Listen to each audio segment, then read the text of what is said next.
കടുത്ത അൽമായ വിരുദ്ധനും സഭാ രഹസ്യരേഖകൾ പുറത്തുവിട്ടവനും കൂരിയയിലെ അട്ടിമറി വീരനും ഏകീകൃത കുർബാനയെ അട്ടിമറിക്കാൻ കൂട്ടുനിന്നവനും 8 വർഷം ട്രാൻസ്ഫർ ഇല്ലാതെ സീറോ മലബാർ സ്ഥിരം സിനഡ് സംരക്ഷിച്ചവനുമായ വിവാദ ചാൻസലർ ഫാദർ എബ്രഹാം കാവിൽപുരയിടത്തെ പുറത്താക്കണം. അല്ലെങ്കിൽ കാക്കനാട് സഭാ ആസ്ഥാനം വിശ്വാസികൾ സമര മുഖമാക്കും.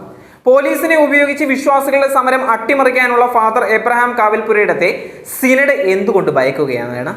വിശ്വാസികളുടെ പിന്തുണയില്ലാത്ത സഞ്ചാരവീരനും അമേരിക്കൻ ഭക്ഷണപ്രിയനുമായ റാഫേൽ തട്ടിലിനെ മാറ്റിയില്ല എങ്കിൽ വിശ്വാസികളുടെ പ്രതിഷേധ ചൂട് മെത്രാന്മാർ അറിയുക തന്നെ ചെയ്യും. നിർഗുണന്മാരായ സ്ഥിരം സിനഡ് പിതാക്കന്മാർ വിശ്വാസികൾക്ക് ഭാരമാണ്.